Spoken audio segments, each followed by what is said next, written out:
জন্য আজকে দেখাবো যারা আমাদের থেকে রয়নেট এক্সপ্রেসো যে রিটেলার আইডি নিয়ে কাজ করছেন আমরা কিভাবে মুভ টু ব্যাঙ্ক করবেন সম্পূর্ণ কিন্তু এই ভিডিওর মাধ্যমে দেখিয়ে দেবো। আমাদের যে রয়নেটের রিটেলার আইডি সেটা কিন্তু আমরা এখানে ওপেন করে নেব। ওপেন করার সাথে সাথেই দেখুন অ্যাপসের যে ড্যাশবোর্ড সেটা কিন্তু এখানে এসে গেছে এবং ওর সাথে দেখুন আমাদের ওয়ালেট ব্যালেন্স 24,634 টাকা 72 পয়সা কিন্তু রয়েছে।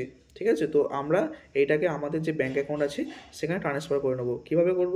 তো ওয়ালেট টু অ্যাকাউন্ট এই যে আছে না 4 নম্বর অপশানটি, ওয়ালেট টু অ্যাকাউন্ট, এই অপশানটা আমরা ক্লিক করে নেব। করার পর আবার একবার ট্যাপ দেবো।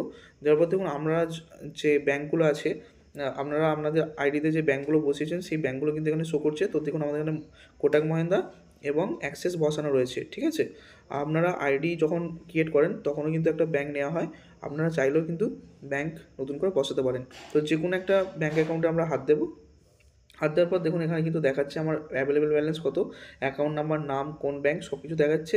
এখানে 3টে অপশান থাকে, আইএমপিএস, এনএফটি এবং আরটিজিএস। তো আমরা এখানে আইএমপিএস অপশানটি ক্লিক করে নেবো। করার সাথে সাথেই এখানে আমরা অ্যামাউন্ট দিয়ে দেবো 24,634 জাস্ট আপনাদের দেখানোর জন্য।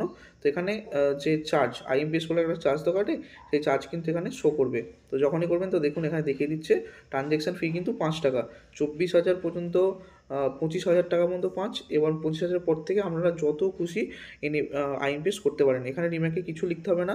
তো আমরা কি করব, সাবমিট করে দেবো।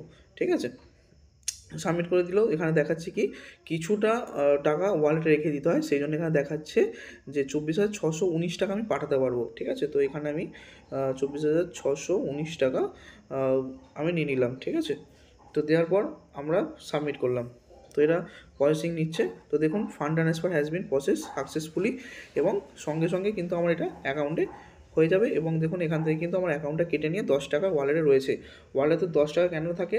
আপনারা যখন 2FA করবেন সেই 2FAতে একটা চার্জ কাটে। তো ওয়ালেটে যদি না টাকা থাকে সেই 2FAটা কিন্তু আপনি করতে পারবেন না।